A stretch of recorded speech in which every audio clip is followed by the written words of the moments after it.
Hey folks, I'm Mark Ryan, this is Super Review, and this is the Truthear Crinacle Zero: Red. And as the name implies, this is the latest entry in the storied Kingdom Hearts franchise. I'm sorry, this is the latest IM collaboration from Crinacle, and, well, it is kind of a marvel of a tuning achievement in the budget market. Okay, when I first got into the hobby, you kind of had to spend a lot of money to get an IM that was designed to hit a very intentional target sound signature. But nowadays, regardless of how you feel about it, you kind of can't deny that the average budget IM is just, it's tuned better than IMs used to be, okay? But even now, there are certain aspects of frequency response, certain tuning targets, a little sophisticated, with like a flat mid-range and a boosted sub-bass that you still gotta spend a little bit to get, except, well, spoiler, the Zero Red here, it does it, and just for $55. But is it enough to have an IM that nails a very tasteful target frequency response, or is there more to an IM than a graph can tell us? Well, for the past few weeks, I've been listening to the Zero Red and comparing it with some other IMs in its price range. I'm ready to let you know what I think. And I guess no spoilers for that right now, but like all my other reviews, this is a live stream. If you have questions about the Zero Red that I don't answer in this review, please leave them in the live chat. And at the end of the review, we'll spend some time having a back and forth conversation and hopefully answer all of your deep, dark, well, maybe not the dark questions. We'll stick to the good questions. But with that said, I guess a quick shout out to Shenzhen Audio for sending in the Zero Red for review. If you want to check out this IM, I do have it linked in the description. But with that out of the way, let's go to the table. Let's start talking about the physical form factor of this IM, what comes inside the box. Then we'll get into talking about the sound signature, what I like, what I don't like about it. And then we'll bring in a handful of direct competitors for comparisons. So you just kind of know exactly where I feel the Zero Red fits into the market. So what do you get inside the box? This is what you get. Here is the box itself. It is a cute little box. And the accessories package is actually not too bad. It's a little bit on the simple side, but yeah, it's actually a pretty good little accessories package for the price. You do get a little carry case here, and this is what Truthear has been including with the original Zero as well as I believe the Hexa. Pretty simple, bare bones. It's not like a hard shell, so it's not going to be super protective, but it is enough to hold your IMs in place and keep them tidy, and it'll actually fit in a pocket, which is something I appreciate. On top of that, you also get actually 3 different sets of ear tips, which is more than you really need, but it's nice to have the options. You do have 1 set of foam tips, and then you've got 3 different sizes of 2 different styles of silicone tips. And if it's not obvious how these things are different, these tips over here have a slightly narrower bore than those ones. I would say just experiment around with it. Find the ear tips that fit you the best. That's generally what I do. But it's nice to have that option. And generally I would say these also kind of fit the same. But again, still nice to have the option, but we're not done. There's even more here in the box. I didn't even realize this until I was pulling everything out for this video, but they included spare filters, which is a nice touch. The filters on any IM can get gunked up with ear stuff. I know, not nice to think about, but it is true. And so it's nice that they include some of those so you can do a little bit of self-servicing. And then they also include this, which is an impedance adapter. And we'll talk a little bit more about what this does later. But basically what this does is it lets you get 2 different sound signatures out of the Zero Red just by throwing this thing onto the end of your cable. The one thing I will say right now, as we're going to get into talking about the cable, is that it's maybe a slightly I don't know, bummer is, it feels like a strong word, but it feels like this would definitely have been a better fit on a straight jack rather than a right angled jack, right? Whether or not a cable ends in a right angle or a straight termination, I've kind of gotten to the opinion that, I don't know, I'm fine with either one, but once you start adding dongles on it and impedance adapters, plugging this into the bottom of a phone, into the bottom of a DAP, or in the side of a laptop is a little bit clunky, whereas plugging a straight jack is a little bit less clunky. So that would have been nice, but I don't know. We'll call that a relatively small complaint, because the rest of the stuff about this cable, well, it's the exact same cable that we had with the Truthear Hexa as well as the original Zero, and I like it. As you can see, it lies nice and flat, and now it is not a plush cable. It is very, you know, it's thin. It's just simple, but it gets the job done. And I really don't have any complaints about it. Okay, well, I could probably come up with some complaints, but what I like about this thing is that you've got nice small hardware, as you can see here at the Y split. You've got a very functional chin slider that stays in place, which I dig. Of course, you've got your preformed ear hooks up here, and then you've got your 2-pin connectors, which are standard and make this so that you could replace the cable if you need to, swap it out with something else. But generally, again, I think this is a pretty good cable in general, but also for the IM. Maybe if I'm being picky, with these particular earpieces, it does tend to tangle up a little bit more so than it does on the Hexa. And why exactly, I couldn't tell you, but a mild point that I would mention. All right, anything else worth talking about the cable? No, let's talk about the earpieces now instead.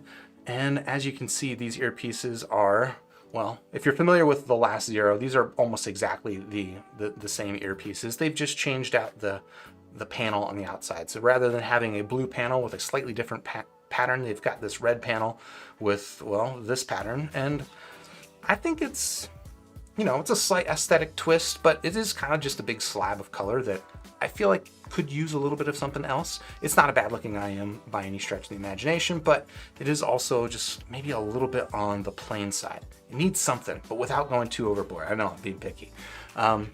As far as the build quality, again, same build quality as before, which is a fairly lightweight, actually very lightweight plastic shell. And as you can see, the shell shape is a little bit unique here. It kind of is reminiscent of something that you would expect from 64 audio. And we'll get into talking about how it fits in a bit, but for me, it actually fits, I would say, quite well. The one thing that's worth talking about here in terms of fit, and this is, you know, gotten a little bit notorious at this point, is the nozzle on this IM. The length on it is one thing, all right? It does stick out fairly long here. And then the other thing is going to be the diameter of the nozzle, which, I don't know, here on camera might not seem like much, but it is pretty wide as far as nozzles go. Now, it does have notches on it, so it will hold the ear tips in place, and that's the thing I appreciate, but it does come with the risk that it might not fit your ear incredibly well, depending on how large your ear canals are. For me, this is a very good fitting IM, and I'll demonstrate it real quickly as I talk about it in a little bit more detail. As you can see, yeah, it fits in my ear really easily. Like the ingress egress is really easy. It is smooth edges all the way around, so I have no issues with long-term comfort. And yeah, the nozzle is a little bit on the girthy side, but I don't know, I don't really have any issues with it in terms of comfort. Maybe the only thing that it does contribute is that it fits a little bit more shallow than I would love. Like I would love it for this entire earpiece to get in past the little antitragus nubbin here. We call that the nubbin. That's the scientific term, but some people just call it the antitragus.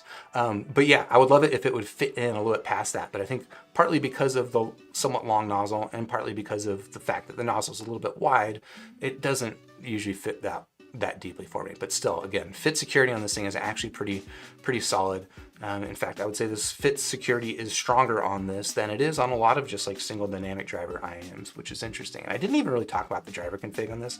This is a double dynamic driver configuration, the same as the original Zero.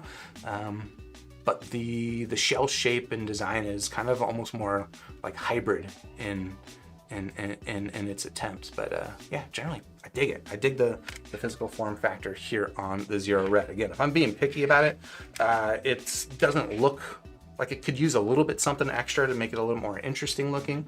And I don't know, maybe if it was a little bit heavier, it would feel a little bit less cheap, I suppose. But I don't know, those are pretty high complaints for a product that costs just 55 bucks. Let me wrap this thing up and start talking about the sound. Let's see. That's handsome enough. Yeah, just real quick, check my notes, make sure I'm not missing anything else, and I think, yeah, we nailed it all. All right, let's talk about the sound. And like I typically do, we will start by describing the sound signature on this IM. And shocker, this is critical neutral with a sub-bass boost. I mentioned this is tuned by Crinacle, and that's also true of the Truthear Zero, the original IM. But with that IM, he was very specifically going after the Harman target, which he admits is not his favorite frequency response. This one, however, is going for his favorite frequency response, which is basically neutral with a sub-bass boost. The bass boost on this, I would say, is modest. It doesn't have the same like bass presence as the bass boost on something like the Crinacle Dusk, if you're familiar with that. That said, I did expect this to sound a little bit leaner than it does, kind of like the Dusk does, and kind of like the Moondrop Blessing 3 does, right? They are kind of similar in the tuning, in that they have that kind of flat lower mid-range with the sub-bass boost. But I feel like this has just subtly and meaningfully warmer and fuller lower mid-range than those IEMs. The mid-range is otherwise, it's very clean. It's got a slight forwardness to the vocals. The treble tuning, I would say, is fairly safe, but extends pretty well. And in a way, it's exactly what you would expect coming from Crinacle, but in another way, this is exactly what you would not expect in an IEM that's costing this price. Again, the sophistication in this tuning is not something that we used to get in IEMs this price, okay? And that is pretty cool. So what do I like about the sound here on the Zero Red? Well, that tuning honestly is pretty excellent. I recently reviewed and had a lot of praise for the $320 Moondrop Blessing 3. I loved its tuning, and if I'm honest, I think the red is actually kind of better in some ways, right? So the issues I had with the Blessing 3 was it was a little bit too lean in that mid bass, and the Zero just has a slightly fuller low end that I think improves on that thinness that I didn't love about the Blessing 3.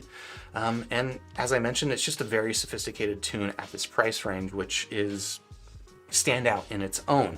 Overall, I think it is a very well-balanced sound signature compared to a lot of V-shaped sound signatures that you typically get at around this price range.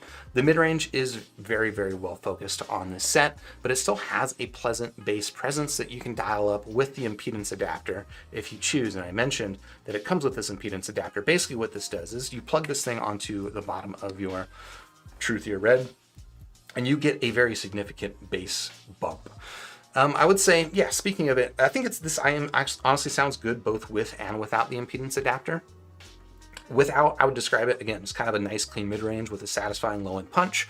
With the impedance adapter, I don't know that bass, it's necessarily bass head level, but I do think that bass head are going to have more bass to bob to without much shift in the mid-range tonality, which is what's important to me, right?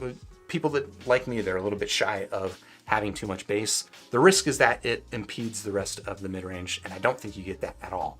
And then if you've got your own impedance adapters, right, this is a 10 ohm adapter. If you've got your own at home, and I actually do, you can throw even more impedance on this thing to increase the bass to silly levels if that's your jam. And I did. If you want to see the frequency responses, I've got that on squig.link linked in the description. But that is what I like about the sound here on the Zero Red. What are the things that I don't love about the sound on this IEM? And to be honest, there really is not much to critique about the tuning of this IEM, but it gets into the question of how much of sound quality really is determined by frequency response. And the Zero Red, I think, is kind of a strong indicator that it's not everything, because I think the technicalities on this are pretty mediocre. Okay. Overall, I think that the Zero Red has somewhat of a soft character to its transient attack. So just like the leading edge of instruments, like the thwack of a kick drum or like the initial bite of an acoustic guitar string pull, it's just a little bit soft on the Truthear Zero Red. It's because of that, I think it's got kind of weak separation between sounds. The imaging is fine, but it's just not as cleanly delineated as you'll get on some other sets that favor technical performance over necessarily amazing target adherence as this. And just because of that, I do think that the Zero Red does come across a little bit dull to listen to, despite the fact that it is tuned exquisitely. And I do think that is not exaggeration there. So those are my general thoughts here on the Truthear Crinacle Zero Red. But how does it compare directly with some other IEMs in its price range? Because ultimately, that's what matters, right? So let's pull in some other IEMs. In fact, we've got here the original Truthear Zero, which we'll talk about how it compares here. We've also got the Truthear Hexa, which I know is a more expensive IEM, but I think people are interested in this comparison.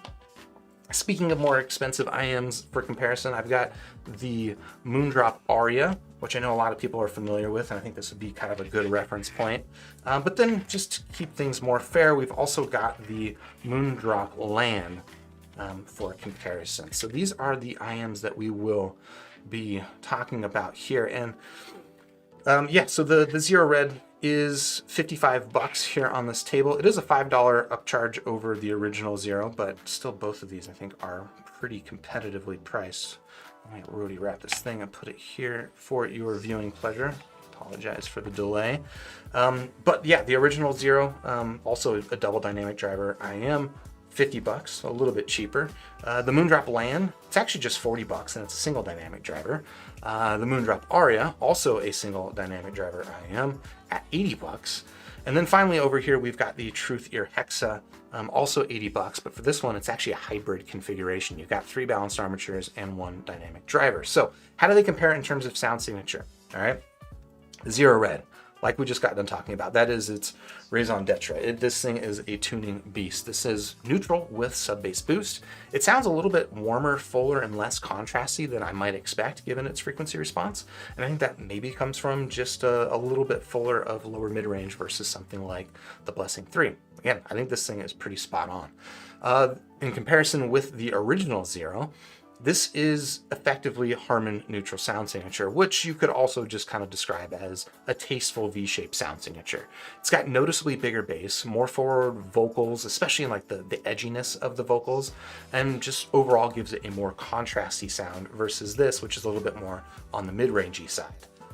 The Moondrop LAN, I think versus the Red, it actually comes across as somewhat of a bright neutral, or maybe even you describe it as a mild V-shaped sound signature that's favoring more of the vocals and a little bit in the treble.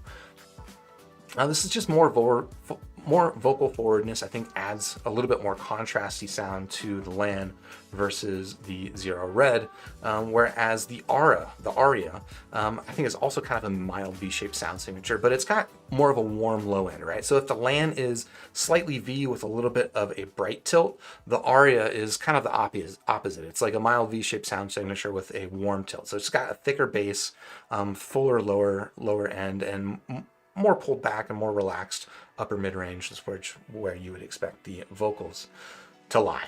And then finally here, the Truthear Hexa, I would just describe this as neutral. I mean, this basically hits my neutral target, which just means that to me it sounds plainly neutral. It has got somewhat of a warmer low end versus the Red or the LAN.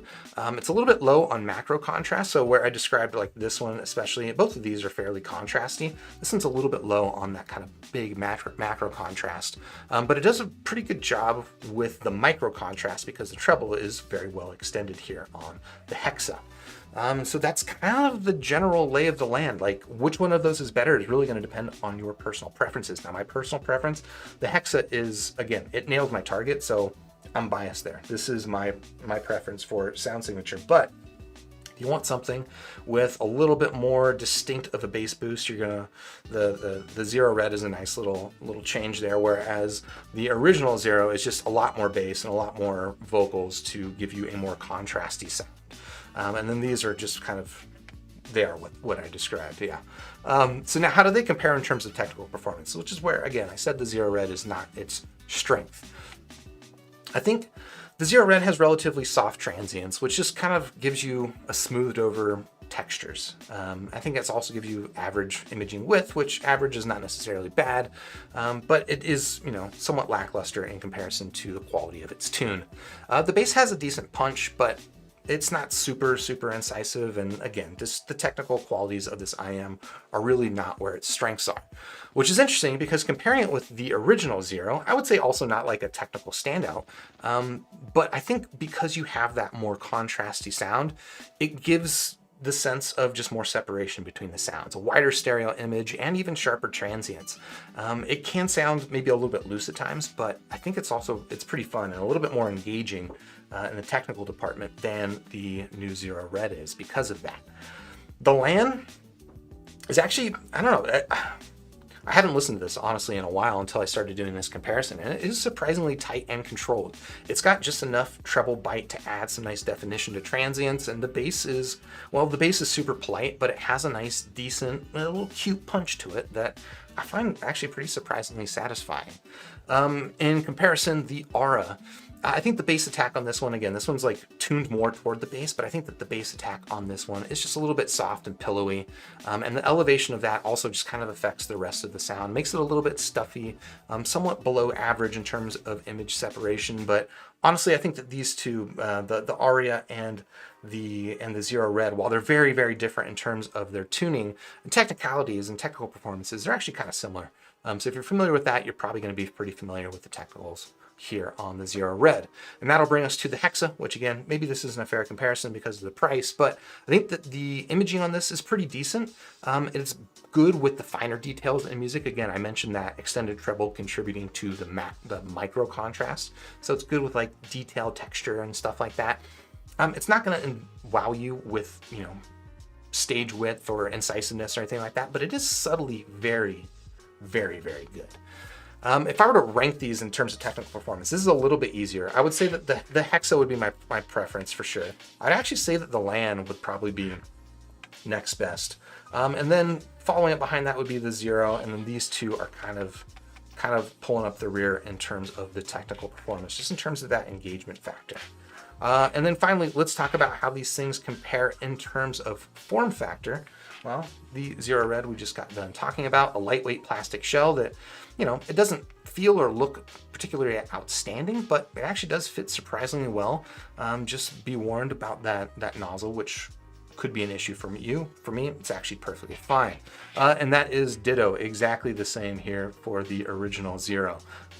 Again, the main difference in terms of form factor, well, the only difference really is that aesthetic.